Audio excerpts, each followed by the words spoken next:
Hello chess friends and welcome to your Out of Chess channel and welcome to a spectacular game that I found on the official and beautiful computer chess rating list website, the popular CCRL.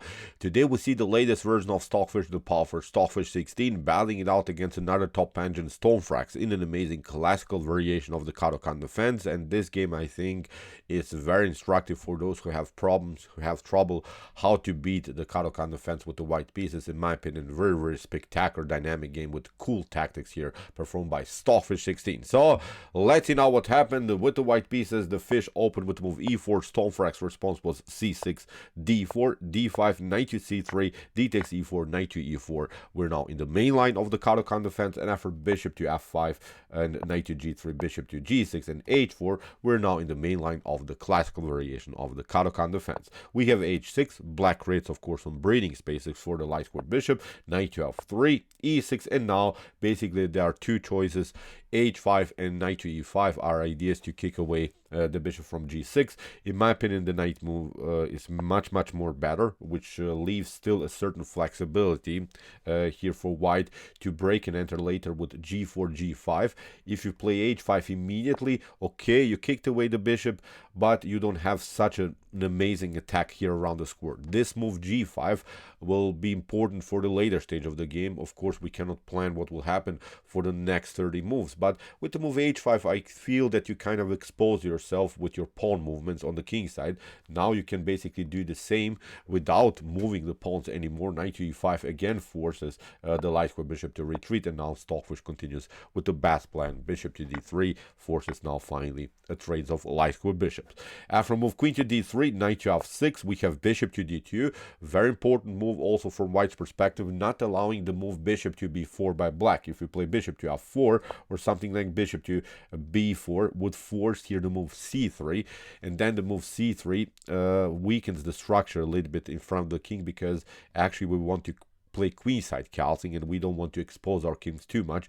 Of course, nothing dramatically would happen if you play bishop to f4, but the more correct way I think is here to proceed with bishop to d2, preventing bishop to b4. We have bishop to e7 by Stormphrax. Stockfish continues now with queenside castling, knight to d7, and now f4. Important move again here played by Stockfish, supporting the main space advantage that we have here. It's of course the powerful knight on e5. Black should not take here, because after f takes e5 it leads into a complicated position here for black. Black will simply get destroyed with this move. Knight to h5 forces again a retreatment of the light square of the dark square bishop, pardon me. Queen to f3, preparing in some lines even d5. After queen to c7, maybe preparing queenside castling here by black. White can prevent this with rook to f1, and I'm not seeing good ways how black is going to proceed here. The king is stuck here in the center of the board. You cannot play g6, knight to f6 is going to happen. So a messed up game, I think. Positionally, of course, nothing is over already here, but I would not love to play anymore this game from black's perspective for sure. So here after move f4, we have now the move kingside castling by Stormphrax. Stockfish continues with queen to f3. Very important move, which gives you here a certain flexibility to play c4 and maybe break and enter with the move d5. d5 is actually here the main plan of white. We want to play the move d5 in order to break the position, to break the structure c6, e6. The other plan here for white is to break and enter on the king side with the move g4. So notice there are now two concepts that we're trying to do. We're trying to move the d5 and then also the g4 move. These are the main two plans. That's why I think this game is very instructive, because Stockfish will show here how to make these plans work. So if you're bothered by this position with the white pieces, if you don't know what to do, and I think you will reach many times a similar position, of course not the same, but I think you will reach this position. And from this point on, I think these are the two main goals. Notice c4 and c4 d5, and then also to break and enter here with the move g4. Here Stormphrax continues with queen to c7, c4 by the fish, taking away the natural square for the knight here on d5. If the knight gets somehow in a good way on d5, then black would cement the position in the center of the board, so it wouldn't be such a powerful position here for white. And so after move c4, rook to d8, Stockfish plays a beautiful calm move, but it's a necessary move. King to b1, getting out of the c file mess, because if the c file after move d5 or c takes d5 clears here, then the king could be endangered here by the queen's activity. King to b1, good move, which you basically do many times when you castle queenside. You just improve the king a little bit further on b1. We have rook from f to e8, bishop to c3. Notice now a new target in black's position. It's of course the g7 pawn. Of course, so far it's not attacked. It's nothing dramatically going on around the square g7, but that's now our goal. It's our target. It's our mission to get somehow there to attack to further this position around the king. So c5 played by Stormphrax. Stormphrax makes a reaction in the center of the board, and Stockfish plays what is, in my opinion, the first very critical move of this particular game. Plays the move d5. d5 is doing many things. First of all, when we think about this harder, after e takes d5, c takes d5, it leaves you, of course, the pawn on d5 a little bit weak. But now notice, after move e takes d5, Stockfish has now a new weakness in black's camp. It's the weak square on f5. This is the way to go. Really instructive approach here, instructive attacking method here by Stockfish, because obviously Stormphrax is continuing with the pressure against the pawn. But Stockfish is not caring here for the pawn, plays now on its plan. Knight to f5, great move by the fish, leaving the pawn on d5 unprotected. And in the game, queen to c8 was played, but let's see what happens if you play knight takes d5. Then it gets very messy here. Then queen to g3 threatens immediately here the checkmate on g7. You could maybe try knight takes c3, b takes c3. You have to play now knight to h5. g6 is not an option here, notice, because after knight takes g6, queen to g6, you're getting checkmated here by the knight and queen's activity. So that's why after move b takes c3, you have to play knight to h5, queen to g4, attacks the knight. You cannot play knight to f6 because, again, of the checkmate threat, so you cannot do perpetuals here against the queen. Now black would probably play here queen to b6, king to a1, and maybe queen to a5, hitting the pawn on c3. But now white has this resource, knight to h6. The issue is here that you cannot play king to h7 or king to h8. King to h8, of course, knight to f7 is very dangerous. If you play here king to h7, then there is this problem, queen to f5. If you play here king to h6, then knight to f7 is immediately a checkmate here, again, by the beautiful queens and knights activity.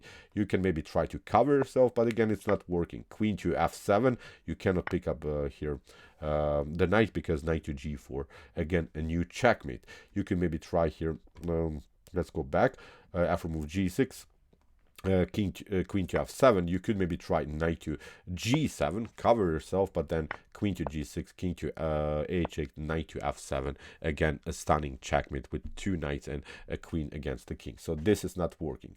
So here after move, let's go back, knight to h6, you could maybe try to escape here to f8, but then this one, rook to c1, a calm move, protecting simply the pawn on c3. If you pick up now the knight, then of course also white will pick up the knight on h5. If you play here king to g7, of course, then you get checkmated. So that's why you have to, in this position, bring the queen here into the defense. So it's, in my opinion, again, not working. So let's see, instead of this move g takes h6, you can maybe try queen to a6 to somehow get the queen into the game. But now we play queen to f5. You're trying to cover. We play queen to h5. Again, you cannot take here with the queen because you get checkmated. You have to play g takes h6. But now with g4, in my opinion, a messed up game here for black. Notice the importance in the beginning. Of course, we could not calculate till the end.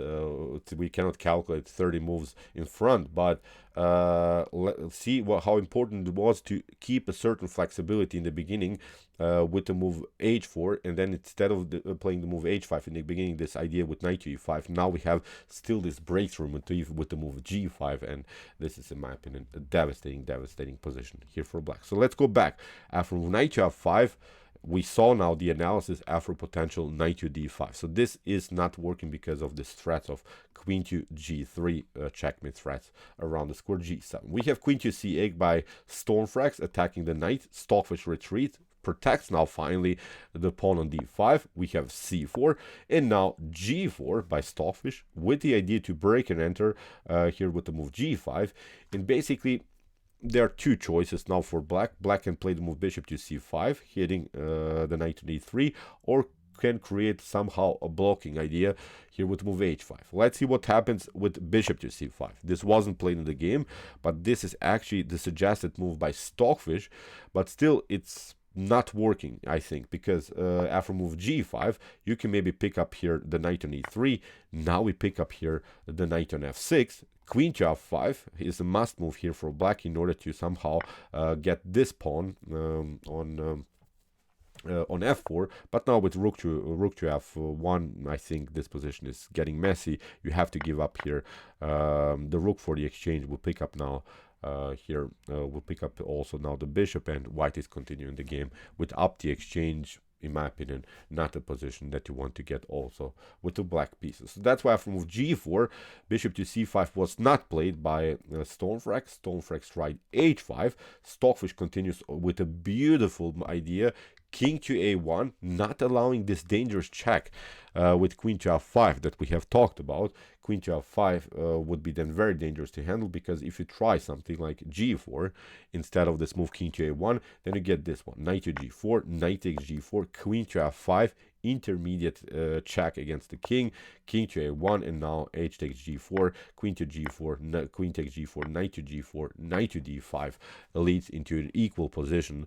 So in my opinion, not a good continuation for white. White wants to of course get more out of this position, so that's why a stunner, a beautiful calm move again by the king, by the fish here, king to a1, spectacular play here by Stockfish 16. Bishop to c5 finally by Stormphrax, and now finally Stockfish continues with the move g5. Let's go back. Instead of this move bishop to c5, what you could do is maybe h takes g4, but then after knight to g4, knight to g4, knight to g4, you could maybe try, I don't know, to pick up this pawn, but it's not working. You simply lose the piece. Rook to d5, rook to d5, knight to h6 is working. Look at this, splitting the pawn chain in front of the king. You can maybe try king to h7. If you take here, then the queen is coming into the game. You lose decisive material. Rook is coming on the g file. Again, a messed up game. You can maybe try here, as I said, g takes h6. We pick up this one, and it's a checkmate. So h takes g4 is not working here, because finally the g file is going to be opened here for white. So that's why bishop to c5 by Stormphrax. Stockfish continues with g5. Again, I'm pointing out how important it is to not play in the beginning the move h5 in the opening stage. You see, you still have this breakthrough with the move g5, knight to g4 here by Stormphrax, knight takes g4, h takes g4, knight to g4, and in my opinion this position is collapsing for black, because the pawns are storming now. We have a 3 versus 2 pawn majority attack here by Stockfish, and as I said, g7 is weak, h file is going to be open, so this game becomes a one-way ticket here in white's favor. So queen to f5, Stormphrax is trying to block out the position. Stockfish continues with his plan, h5. We have knight to d5 finally, but Stockfish not caring here. h6 continues with its own plan, hitting simply the weakness on g7. Knight to c3, and now a beautiful move here by the Stockfish engine. H takes g7. This move is threatening immediately a fork on h6 here from rook to d1, rook to d1. What you could do is maybe knight to d1, but then it gets complicated. We simply play knight to h6, the fork against the king and the queen. You could maybe try king to h7 in order to prevent a new check by the knight here. When the king comes here, maybe on g7, then of course knight to f5 comes with a check. You have to retreat, a new check. We pick up the piece. You're threatening maybe here rook to e1, but now we play knight to f3, and nothing is working, I think, here anymore for black. So let's go back.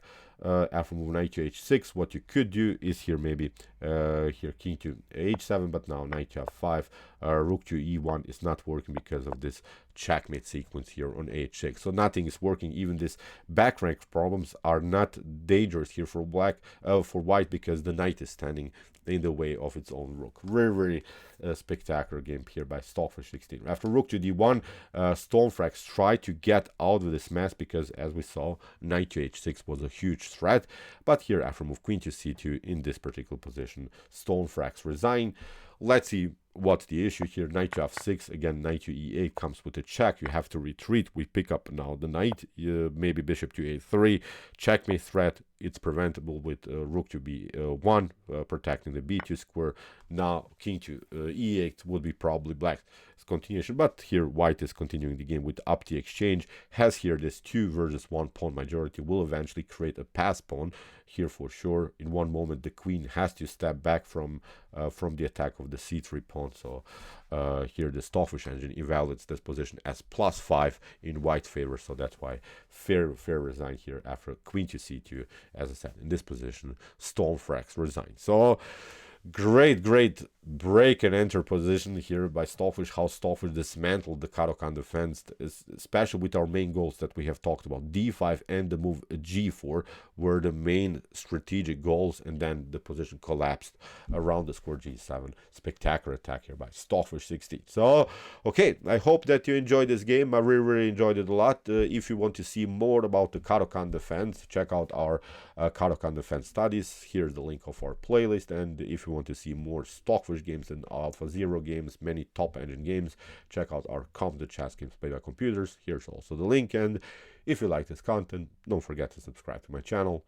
See you soon with some more videos. And what do we say in the end? Chess is the best, of course.